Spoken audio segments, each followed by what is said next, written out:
Hey guys, my name is Imran and welcome to सरपेबल। दोस्तों, आज के इस वीडियो में हम बात करने वाले हैं सीपी कमांड के बारे में। सीपी मतलब कॉपी कमांड के बारे में। इस कमांड के थ्रू हम चीज़ों को कॉपी करेंगे, जैसे कि फाइल्स और directory.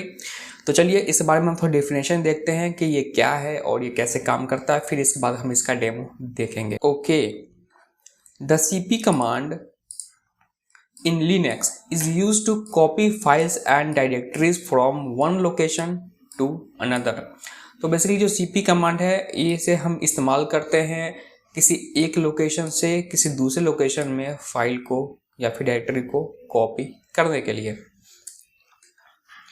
You can specify the source file और directory and the destination where you want to copy the source to. यानी अगर हमारे पास फाइल ए है और इसे हम कॉपी करना चाहते हैं तो हमें सीपी कमांड के बाद हमें बताना पड़ेगा हमारा सोर्स फाइल की लोकेशन क्या है और डेस्टिनेशन हम जहाँ चाहते हैं वो फाइल कॉपी हो उसकी डेस्टिनेशन कहाँ होगी। For example, the copy file called file.txt। हमारे पास एक फाइल है जिसका नाम है file.txt from the current directory to a directory named backup. मतलब कि हमारे पास एक फाइल है file.txt नाम की, वो भी करंट डायरेक्टरी में जहाँ पे हम काम कर रहे होते हैं उसी डायरेक्टरी में ये नाम की फाइल है और हम इसे चाहते हैं एक डायरेक्टरी के अंदर कॉपी करना। उस डायरेक्टरी का नाम है backup. Okay, you would use the following command. cp, यहाँ फाइल का नाम और यहाँ पे डायरेक्टरी का नाम। तो इस तरीके से आप कॉपी कर सकते हैं और बेसिकली ये फाइल और ये डायरेक्टरी आपके उसी डायरेक्टरी में होनी चाहिए जिसमें आप अभी काम कर रहे हो। The CP command is a fundamental tool for duplicating files and creating backups in Linux. तो बेसिकली हमें पता है जब भी हम कॉपी करते हैं किसी फाइल या डायरेक्टरी को तो सेम डेटा हमारा किसी दूसरे लोकेशन पे कॉपी हो जाता है, तो इसे हम बैकअप भी बोल सकते हैं। बैकअप में क्या होता है, बेसिकली हमारे फाइल का सेम कंटेंट ही होता है, ताकि अगर हमारा सोर्स फाइल जो मेन फाइल पे हम काम कर रहे हो और उसमें कोई प्रॉब्लम होती है या डेटा लॉस हो जाता है तो वहाँ से हम रिकवर कर सकते हैं दोबारा कॉपी करके। तो इसे हम एक तरीके से बैकअप भी बोल सकते हैं या फिर डुप्लीकेटिंग भी बोल सकते हैं। ओके, तो गाइस ये हो गई इंट्रोडक्शन कॉपी कमांड के बारे में, सीपी कमांड के बारे में बेसिकली। तो चलिए हम डेमो में चलते हैं और मैं वहाँ पे आपको लाइव दिखाता हूँ कि आप कैसे चीज़ों को कॉपी कर सकते हो और क्या क्या फ्लैग्स ऑप्शन हमें देखने को मिलते हैं। आपको मैं कुछ बेसिक से ऑप्शंस बताऊंगा और बाकी के भी बताऊंगा कि आप और ज़्यादा ऑप्शंस को कैसे इस्तेमाल कर सकते हैं। तो चलिए चलते हैं लैब में। ओके गाइस, तो हम अब आ चुके हैं लैब में। अभी हम उबुंटू की मशीन में। अभी हम कहाँ पे काम कर रहे हैं, हम काम कर रहे हैं होम जेसन इमरान नाम की डायरेक्टरी के अंदर। यहाँ पे हम एलएस करते थे, हमारे पास कोई फाइल या फिर कोई डायरेक्टरीज नहीं है यहाँ पे। तो बेसिकली हम एक फाइल क्रिएट करते हैं, तो हम लिखते हैं nano imran.txt। Hi my name is Imran, control O, enter, control X. ये नैनो एडिटर है तो इसके बारे में मैं आपको बाद में वीडियो में बताऊंगा किसे कैसे इस्तेमाल करना है। अभी आप सिंपल समझ लो कि मैं एक फाइल क्रिएट कर रहा हूँ जिसके अंदर मैंने लिख रखा है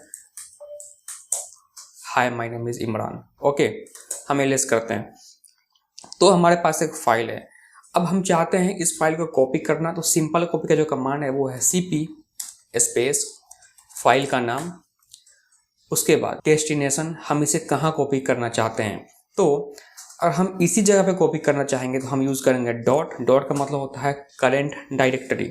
ठीक है, तो ये रहा हमारा सोर्स, ये हमारा डेस्टिनेशन। ठीक है, हम डेस्टिनेशन पर लगाकर हम एंटर करेंगे तो यहाँ पे एक एरर आएगा, वो ये आएगा कि imran.txt नाम की फाइल पहले से है और यहाँ पे सेम नाम की फाइल कॉपी नहीं हो सकती। तो हम एक काम करेंगे, हम यहाँ पे डेस्टिनेशन पे हम एक नया फाइल का नाम दे देंगे जो कि है yash.txt। अब करते हैं एंटर, ये कमांड एग्जीक्यूट हो गया। एलएस करते हैं तो आप देख सकते हैं यहाँ पे yash.txt नाम की फाइल हमें देखने को मिल गई और इनसे हम कैट करेंगे तो यहाँ पे हमारा कंटेंट भी देखने को मिल गया। ओके, अब हम एक डायरेक्टरी क्रिएट करेंगे तो हम करते हैं कमांड mkdir डायरेक्टरी 1, करते हैं एंटर। हमारे पास एक डायरेक्टरी आ चुकी है डायरेक्टरी 1 के नाम से। अब यहाँ पे हम कमांड लगाएंगे cp imran.txt और फिर डायरेक्टरी का नाम dir1। ओके, हम करते हैं एंटर, फिर करते हैं ls। तो हमारी जो फाइल है imran.txt ये बेसिकली इस डायरेक्टरी के अंदर कॉपी हो चुकी है। ये रहा हमारा फाइल यानी सोर्स, ये रहा हमारा डेस्टिनेशन। तो सेम नाम की फाइल कॉपी हो जाएगी क्योंकि डायरेक्टरी 1 के अंदर बेसिकली imran.txt नाम की फाइल नहीं है। ओके, सो हम एक काम करते हैं, अब करते हैं ls डायरेक्टरी 1। तो आप देख सकते हैं हमारे पास imran.txt नाम की फाइल देखने को मिल गई। हम इसे कैर कर सकते हैं, कैर डायरेक्टरी 1 imran.txt। तो इसके अंदर हमारा सेम कंटेंट देखने को मिलता है। ओके, अब हमने कॉपी कर दिया फाइल imran.txt डायरेक्टरी 1 के अंदर। ओके, अगर हम इसे दोबारा कॉपी करेंगे तो क्या होगा, cp imran.txt डायरेक्टरी 1 इंटर, इसे दोबारा कॉपी कर दिया। अब इसमें एक प्रॉब्लम है कि मान लीजिए कि आपने imran.txt में बेसिकली कोई चीज़ चेंजिंग करी और अगर दोबारा आप कॉपी करते हो तो पुरानी डायरेक्टरी में जो हमें डायरेक्टरी 1 है, इसमें जो पुरानी फाइल है बेसिकली उसके अंदर जो भी कंटेंट होगा वो नई वाली से ओवरराइट हो जाएगा, पुराना वाला ख़त्म हो जाएगा। तो ऐसे में अगर हम चाहते हैं कि हमें पता चल जाए कि सेम नाम की फाइल उस जहाँ पे हम कॉपी करना चाहते हैं वहाँ पे पहले से है कि नहीं है, तो वो हम कैसे करेंगे। तो बेसिकली इसका यूज़ केस तब आता है जब आपने मल्टीपल फाइल्स बना रखी हैं अलग अलग काम के हिसाब से और सबका नाम सेम रख रखा है लेकिन सभी अलग अलग लोकेशन पे है, तो आप बना सकते हो। अगर आप चाहते हो अब आपने क्या किया, एक बैकअप नाम का फोल्डर बनाया, डायरेक्टरी बनाई, उसमें आप सभी फाइल का बैकअप रखते हो।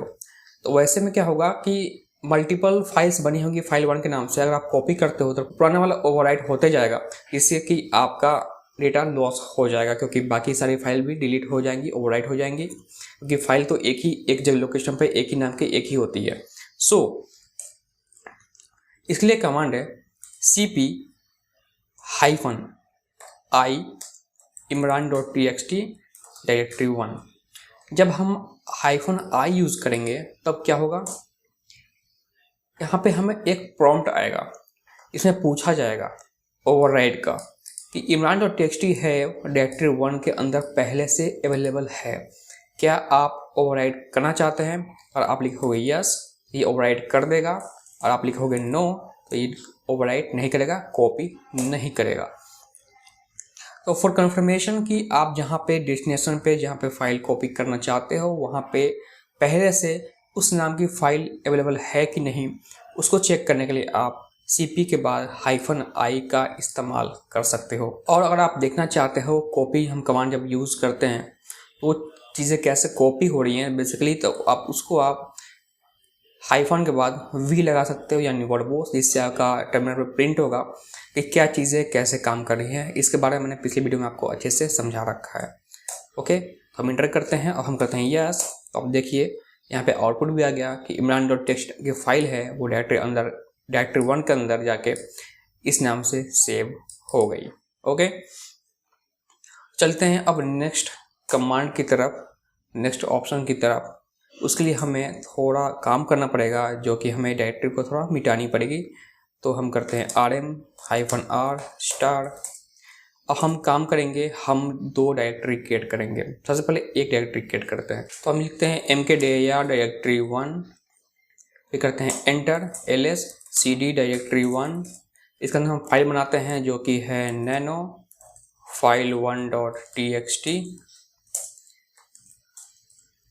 my file। सेव करते हैं इसको ls cd .ok।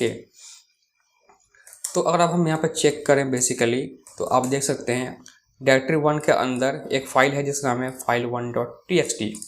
अब हमने तो फाइल कॉपी कर ली, अब हम चाहते हैं कि हमारा डायरेक्टरी कॉपी हो जाए और डायरेक्टरी के अंदर जितनी सारी फाइल्स हैं वो भी कॉपी हो जाए। जैसे हम विंडोज़ में क्या करते हैं, किसी फोल्डर पर राइट क्लिक करते हैं, कॉपी करते हैं, कहीं दूसरी लोकेशन में पेस्ट कर देते हैं, तो उस फोल्डर के अंदर बेसिकली जितनी सारी फाइल्स होती हैं वो सारा चीज़ कॉपी हो जाता है हमारी डेस्टिनेशन वाली लोकेशन पे। ओके, तो इसके लिए हम कर सकते हैं, इससे पहले क्लियर कर लेते हैं cp-R स्पेस मैं डायरेक्टरी का नाम। ओके, और हमारी सेकेंड डायरेक्टरी का नाम जो कि यहाँ पे अवेलेबल नहीं है, हम लिखते हैं डायरेक्टरी 2, फिर करते हैं एंटर, करते हैं ls तो हमारे पास डायरेक्टरी 2 नाम की डायरेक्टरी बन चुकी है और हम इसे ls करें, ls डायरेक्टरी 2, तो इसके अंदर फाइल 1.txt जो कि हमारे डायरेक्टरी 1 के अंदर अवेलेबल था वो यहाँ पे आ चुका है। इसे हम कैट करके इसे डेटा चेक कर सकते हैं।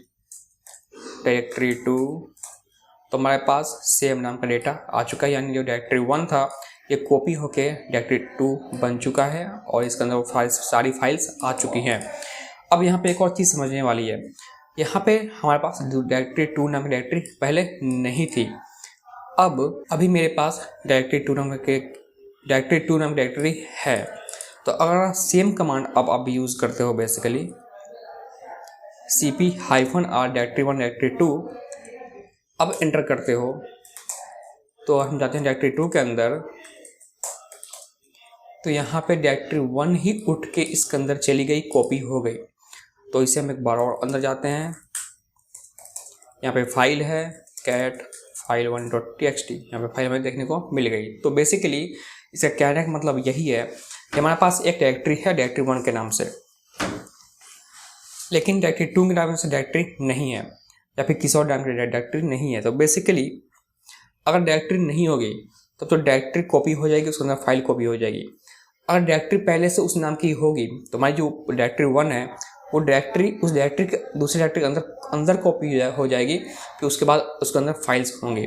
ठीक है, तो चीज़ें इस तरीके से काम करती हैं। ओके, तो अब हम एक और काम करेंगे। अब यहाँ पे हमारे पास एक फाइल है फाइल 1.txt, और हम इसे चाहते हैं किसी और लोकेशन पर कॉपी करना, तो उसके लिए कमांड है cp फाइल 1.txt। अब हम देंगे एब्सोल्यूट पाथ जो कि है होम जेसन डॉक्यूमेंट्स पे करते हैं एंटर। तो हमारी जो फाइल 1.txt है वो होम जेसन डॉक्यूमेंट्स नाम की डायरेक्टरी के अंदर कॉपी हो चुकी है। हम चलते हैं होम डायरेक्टरी पे, यहाँ पे है हमारा डॉक्यूमेंट्स, तो cd डॉक्यूमेंट्स, यहाँ पे हमारे पास फाइल 1.txt आ चुका है। हम इसे कैट करते हैं, यहाँ पे हमारे पास फाइल अवेलेबल है। ठीक है, तो इस तरीके से आप एब्सोल्यूट पाथ का इस्तेमाल करके भी चीज़ों को कॉपी कर सकते हैं। अब हम एक काम करेंगे, अभी मेरे पास है फाइल 1.txt फाइल 2.txt। हम काम करते हैं, जैसे कि हमारे पास एक फाइल है history.txt, इसे हम कैट करते हैं। इसके अंदर इतने सारा कंटेंट आपको देखने को मिल जाता है और हम चाहते हैं कि ये जो फाइल है cp history.txt ये हमारे 1 स्टेप बैक यानी पिछले लोकेशन पे कॉपी हो जाए। तो उसमें हम कमांड लगाएंगे, यहाँ पे // फिर करते हैं एंटर। तो हमारा history.txt है वो हमारे डॉक्यूमेंट्स से पहले वाली डायरेक्टरी यानी होम डायरेक्टरी पे कॉपी हो चुकी है। हम चेक कर लेते हैं cd.ls, यहाँ पे आपको history.txt नाम की फाइल देखने को मिलती है। यहाँ पे करते हैं कैट history.txt, तो आप यहाँ पे कंटेंट इसका देख सकते हैं। तो आप सोर्स फाइल मेंशन कीजिए, डेस्टिनेशन का पाथ दे सकते हैं सिर्फ डायरेक्टरी का, तो वहाँ पर सेम नाम की फाइल कॉपी हो जाएगी। आप चाहते हैं हमारी जो फाइल है वो कॉपी हो लेकिन दूसरे नाम से हो, तो आप फाइल का नाम भी मेंशन कर सकते हैं। ओके, तो गाइज ये है बेसिकली cp कमांड, इसको आप इस्तेमाल कीजिए। और आपको और फ्लैग देखने हैं कि इसके साथ क्या क्या ऑप्शंस यूज़ होते हैं, तो आप लिखिए मैन cp, तो इसका मैनुअल ओपन हो जाएगा। फिर यहाँ से आप इसके बारे में और डिटेल में पढ़ सकते हैं कौन से फ्लैग का क्या इस्तेमाल हम कर सकते हैं। ओके, फिर आप अच्छे से प्रैक्टिस कर सकते हैं। तो बस फिलहाल वीडियो में इतना ही था, उम्मीद आपको पसंद आया होगा। वीडियो पसंद वीडियो को लाइक कीजिए, अपने दोस्तों के साथ शेयर कीजिए। मैं आपसे मिलता हूँ नेक्स्ट वीडियो में, तब तक के लिए take care and good bye.